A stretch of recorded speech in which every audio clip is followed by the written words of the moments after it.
Hi guys, this is Bright Roar for Esports by INQUIRER.net. I'm here. I'm joined by Joel Chan, otherwise known as XtiNcT.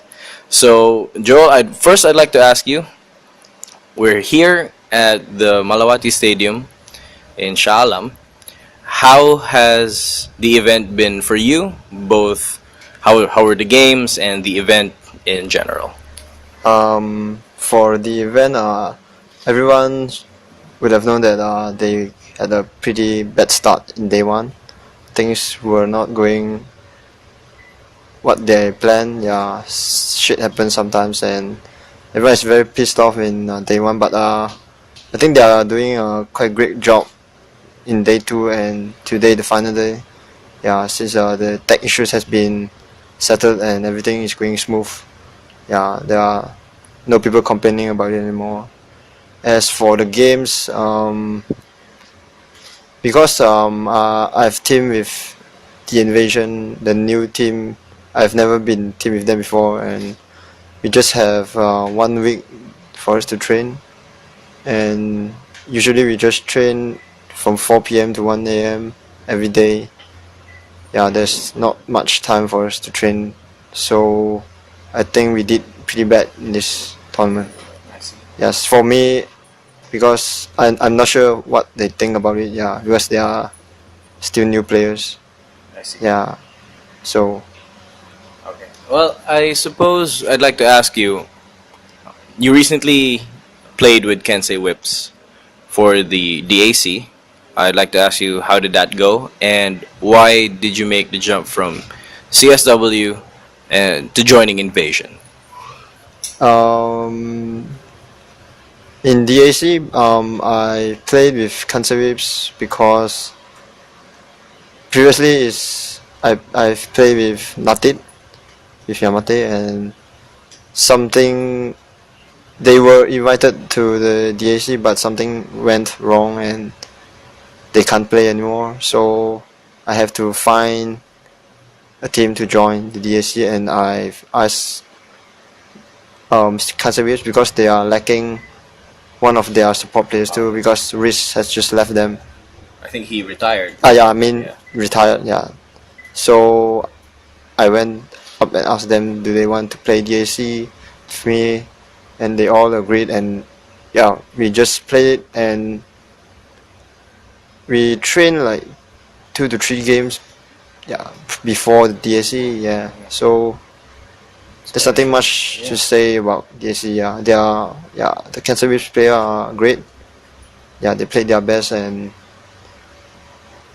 we did our best, and yeah, pretty bad result DAC. Well, so now you're with Invasion. As you said, you've only been training together for about a week, but from 4 p.m. to 1 a.m. So at least you're putting in some hours, but not enough. Are you looking forward to playing with this team? You've never been in a team with any of these players, correct? Yeah, correct. After Major All Stars, I'm not sure I will be staying in Vision or I'll be joining others, because I feel that the C teams, yeah, they are lacking of some of the commitment that they can put in, because for me, I'm playing as a professional gamer, full-time gamer, yeah. So previously when we are in Titan or Team Malaysia, yeah, I know how things work in the team. But when I joined the lower tier team in Southeast Asia, they weren't doing what we are doing. So I feel that, yeah, just not serious enough for us.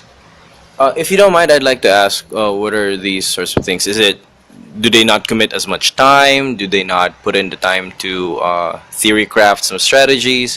What is the difference between a top tier team in terms of preparation compared to a lower tier team?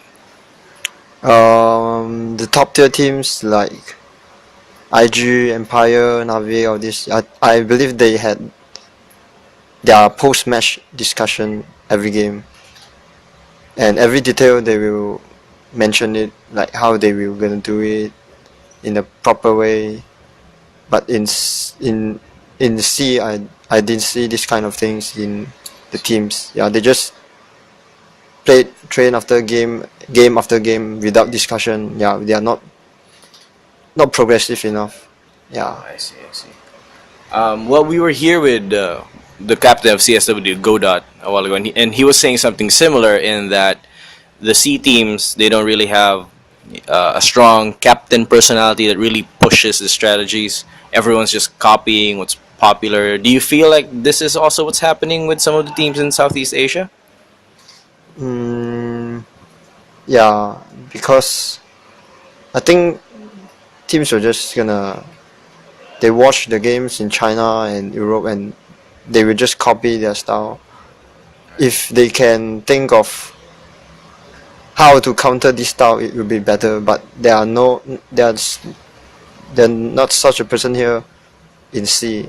I think the closest is Mushi. Yeah, I think he can do it. If he always has his own idea and he doesn't copy people that much. Yeah, he will think how to counter the popular meta in the current meta, popular playstyle. Yeah. Well, I guess speaking of Mushi, I think the fans in Southeast Asia are pretty excited.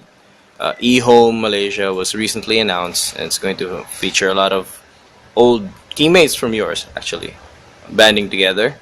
Um, are you looking forward to meeting them in the competitive scene? Are you? You just mentioned you might be leaving Invasion, so will you probably be joining them in the near future? What's in store for you in the near future? Actually, I'm not sure about it myself, but probably it'd be a high chance for me to stay in division to play until the TI5 qualifiers. I see. Yeah, for eHome, of course I think they are the best team in C now. I think only Rave or MVP Phoenix will give them a fight. I see. The other team, I think it's hard to win them. Yeah. I see. Well, I suppose I'd like to also ask you what your other thoughts are for. I don't want to call them the lower tier teams right now, just because that's not my job to do. But do you think that with enough skill and practice, other teams such as CSW had a good performance in OK Dota 2, made it to DAC? Mineski right now I think is trying to climb back up the ranks.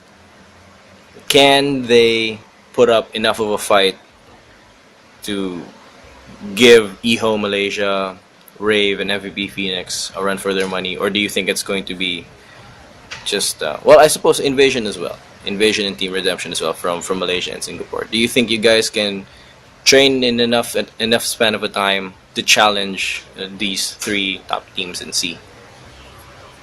In such a short period of time, I think it's quite hard, but there's still a chance if we do it in the training, in a proper training way. We just use the max out of it, not just train after game after game without discussion. We didn't learn anything new. Yeah, if we did do that, maybe we have a chance. But if we didn't do that, I don't think we have a chance. I see. Yeah. I see. I guess my last question would be, if you had complete control over, just the training schedule, what would a training day look like? What time would you wake up? What games would you play? What would you do right after? Run us through an optimal training day for XtiNcT. I think I'll set the time to wake up at 11 or 11:30 in the morning. Then you can go brush teeth, prepare your own stuff, and you go for lunch at 12 p.m. to 1 p.m. And after that, we can come back to training house and start our training at 3 p.m. Before 3 p.m., you can just play some pub or watch some replay. Then the training starts at 3 p.m. It's a best of 3 p.m. to 6 p.m. And after that, dinner time at 7 to 8, and the next session of BO3 will be at 8:30 to 11, I think, and then 11 to 12 is the whole day of the training discussion, Oh, I see. and then you can rest or play some pub, whatever. Yeah, just get yourself ready up, and the next morning. So I guess I asked this question because I think a lot of people who are fans of the game don't really know, what really goes into preparing and training. And some people, they get up to 5K, 6K MMR, and then they think, oh, maybe I'm good enough to play, but they don't really know exactly what it takes to be in a competitive team. Um, well, I guess that's all for me. Thank you so much for doing this interview. Is there anyone you'd like to greet? Any shout outs for you? Anyone you want to greet at all? Yeah, thanks to all the fans still supporting me, even though I've been through up and down.